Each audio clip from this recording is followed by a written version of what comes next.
Hidup di rumah kecil di pinggiran kota mungkin tampak biasa. Tapi tidak dengan rumah milik Bu Ratmi. Sejak suaminya meninggal 2 tahun lalu, malam-malam di rumah itu selalu dipenuhi suara tangisan yang tidak berasal dari siapapun yang hidup. Tangisan lirih, kadang tawa kecil, dan aroma tanah basah yang datang tiba-tiba setiap pukul 2 dini hari. Tak ada yang tahu bahwa rumah itu menyimpan cerita luka dari seorang anak kecil yang pernah dibuang, ditolak, bahkan dikutuk oleh perempuan yang ia panggil ibu.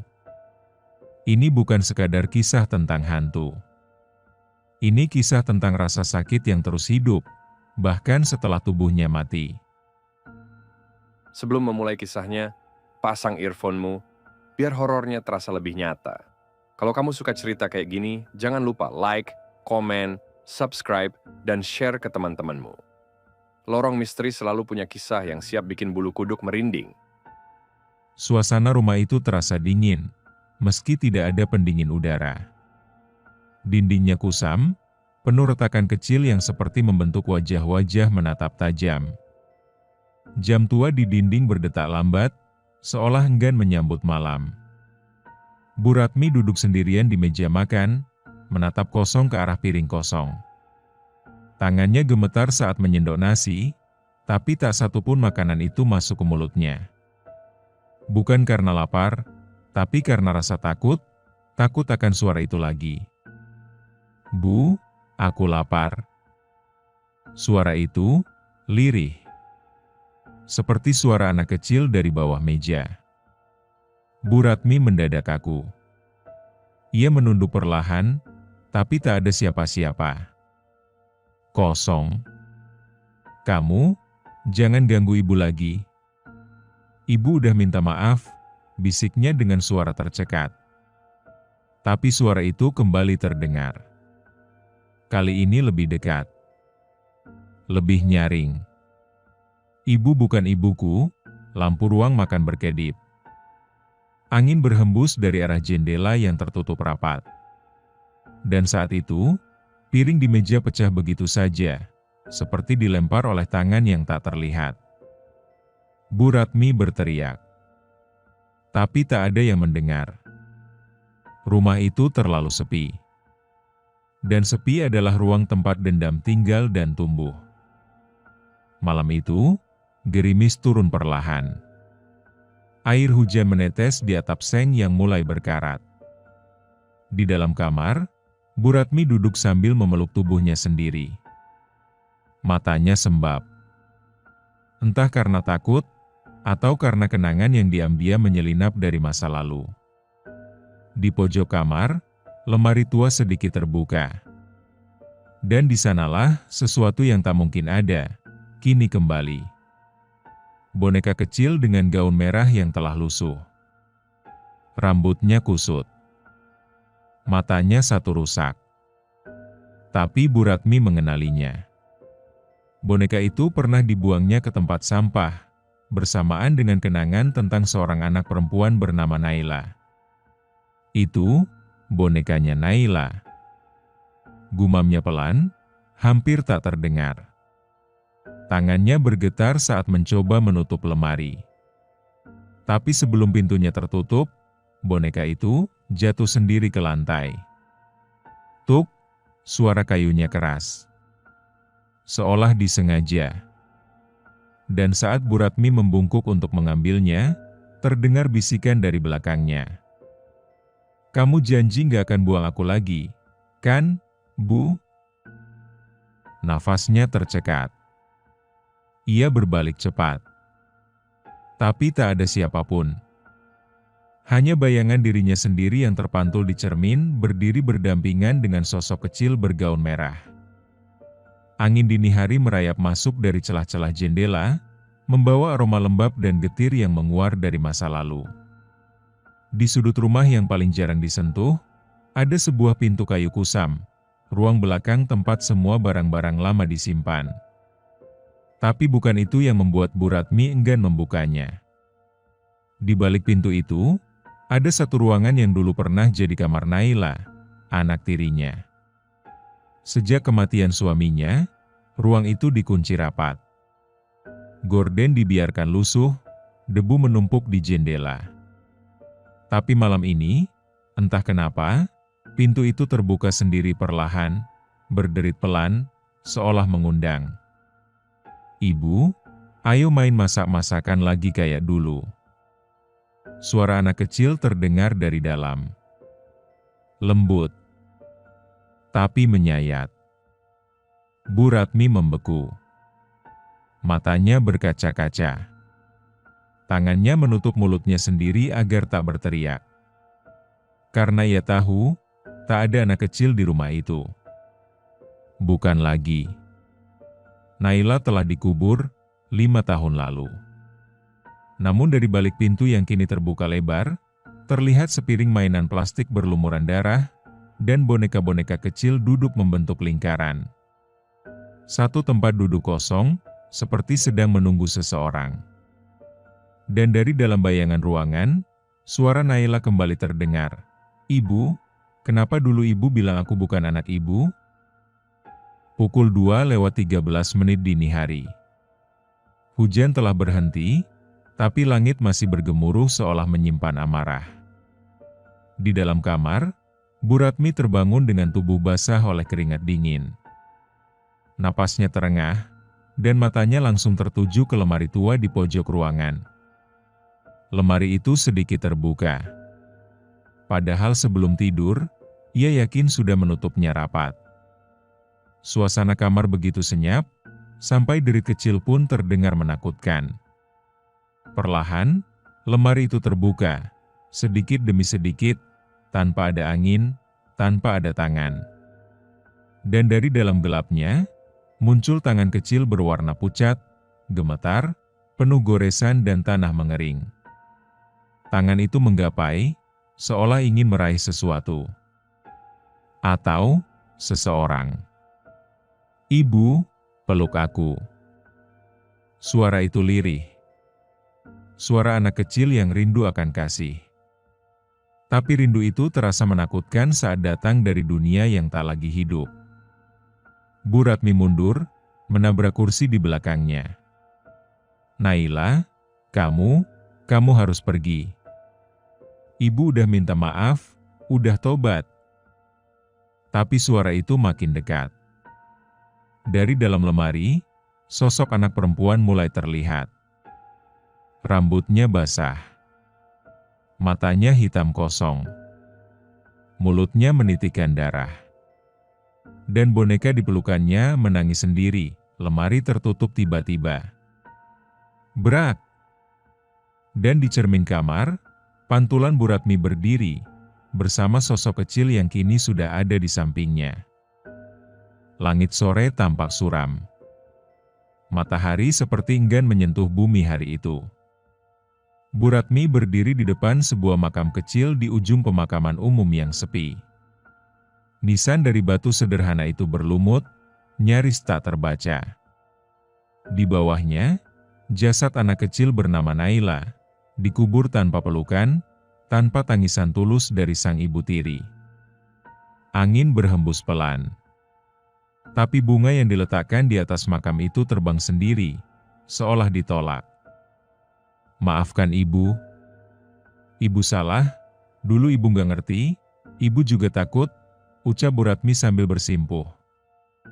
Suaranya pecah. Namun tanah di depan nisan itu bergerak sendiri. Seperti ada yang menggeliat dari bawah. Seperti tubuh kecil itu menolak untuk diam. Dan terdengarlah suara dari dalam tanah, suara yang tak mungkin terdengar oleh orang biasa. "Aku dingin, Bu. Kenapa dikubur sendirian?" Bu Ratmi menjerit. Ia jatuh terduduk, menggigil. Suaranya tercekat. Lalu tiba-tiba, dari balik pohon kamboja tua di dekat makam, muncul bayangan kecil berambut panjang.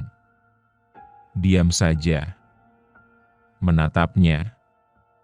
Saat Bu Ratmi memejamkan mata, bayangan itu menghilang. Tapi saat ia membuka matanya lagi, ada tangan kecil menggenggam ujung bajunya dari belakang. "Aku nggak mau tidur sendiri." Temani aku, Bu. Langit malam itu tampak lebih gelap dari biasanya. Awan menggumpal hitam, angin berdesir pelan membawa bau tanah basah dan sesuatu yang lebih menusuk, aroma pembusukan. Bu Ratmi baru kembali dari pemakaman. Wajahnya lusuh, matanya sembab, tapi tubuhnya dipaksa kuat berjalan masuk ke rumah. Rumah yang dulu ia banggakan, yang kini terasa asing, dingin, dan menakutkan. Begitu pintu dibuka, seluruh lampu padam. Hanya senter ponsel yang menuntunnya. Tapi anehnya, foto keluarga di dinding, satu persatu, terjatuh. Bingkainya pecah. Di tengah lorong, ada tulisan besar di dinding, ditulis dengan darah, "Rumah ini bukan milikmu lagi."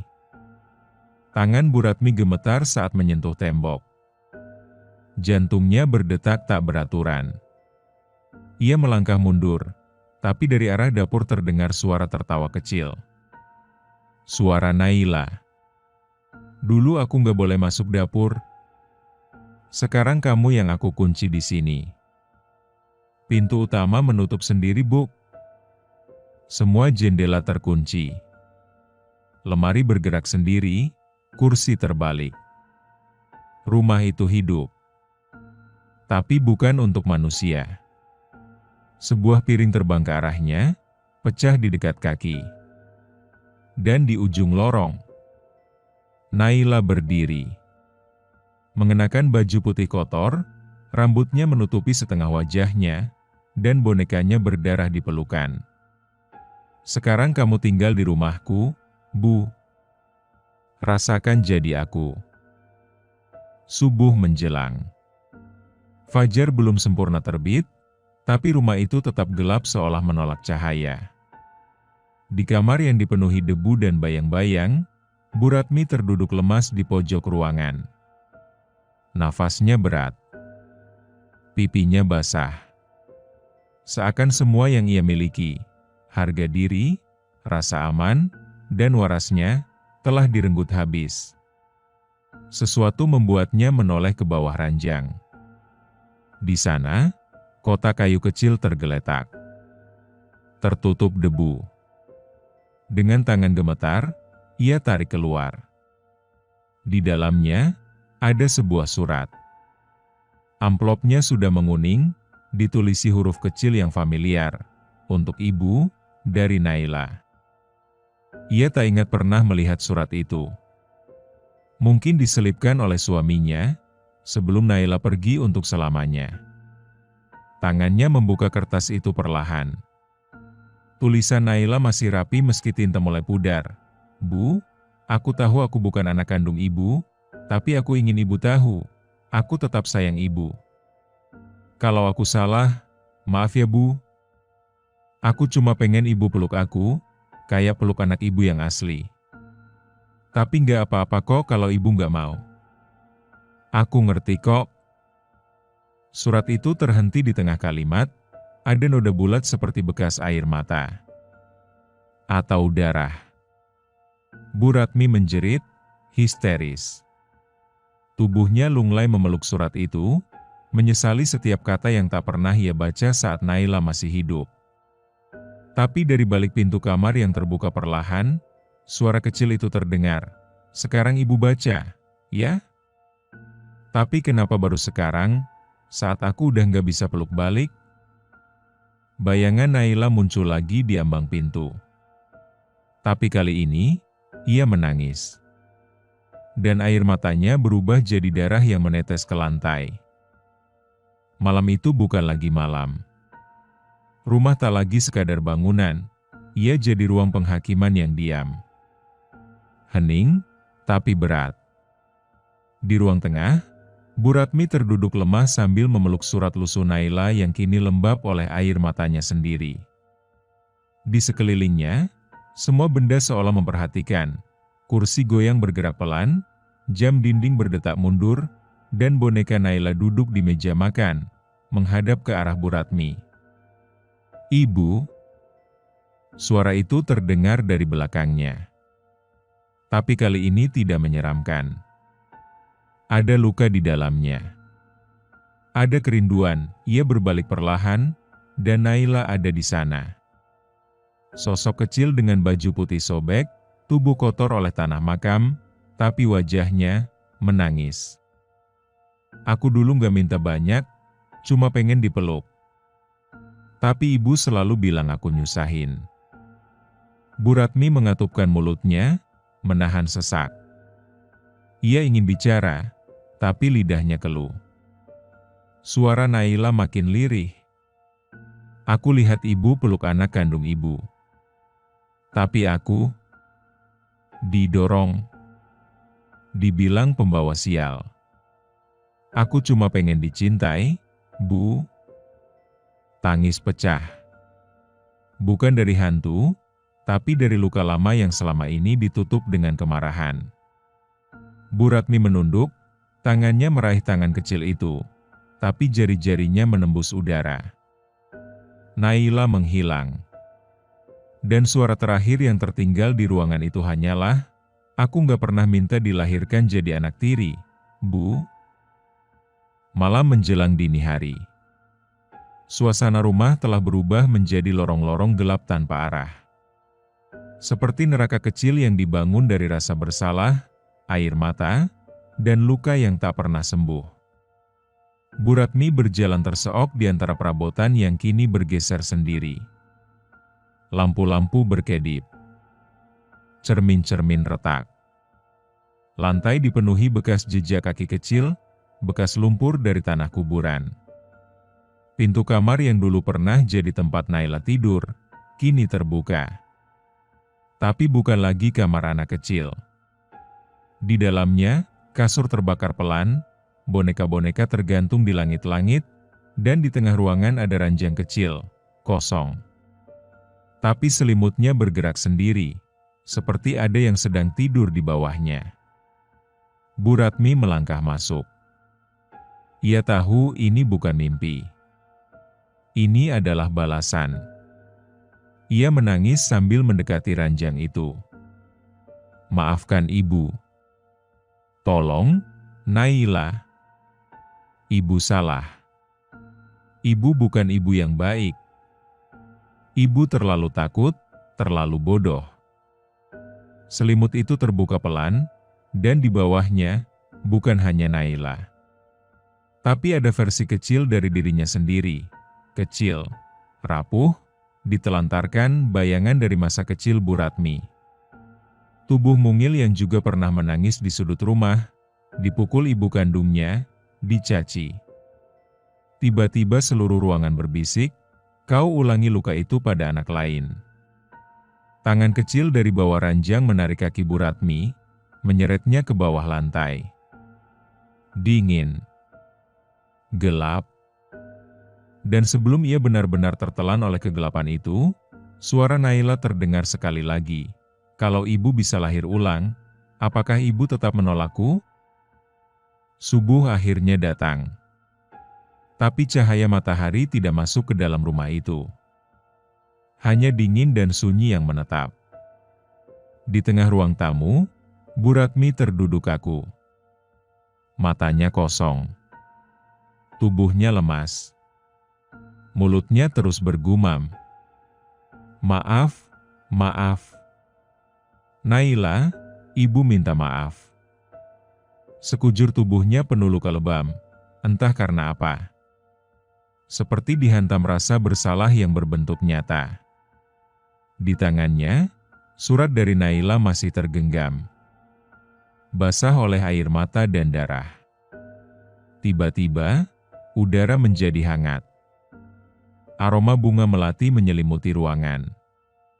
Dan di hadapannya, sosok kecil muncul, bukan lagi mengerikan, tapi sedih.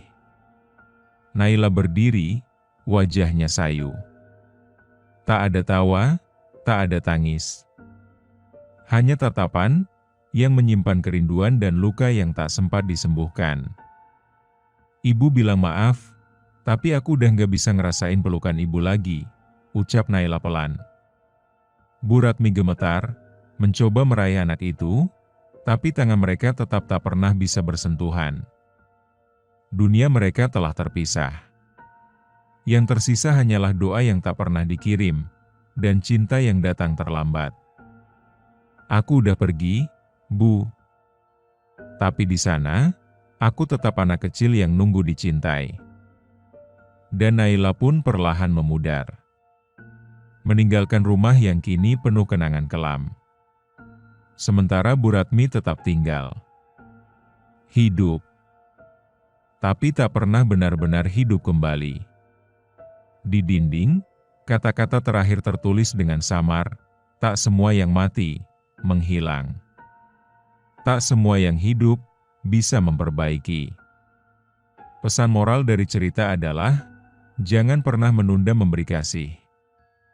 Jangan tunggu kehilangan untuk meminta maaf. Karena bagi seseorang yang terluka, waktu bukan obat. Tapi pisau yang terus menggores lebih dalam. Cintailah mereka selagi bisa. Anak bukan soal darah, tapi soal hati. Prime, terima kasih sudah mendengarkan kisah ini sampai habis. Jangan lupa like, komen, subscribe, dan share ke teman-temanmu. Lorong Misteri akan selalu punya kisah yang siap bikin bulu kuduk merinding, dan jika mau request judul cerita, silahkan komen di kolom komentar di bawah. Kami akan buatkan untuk kalian.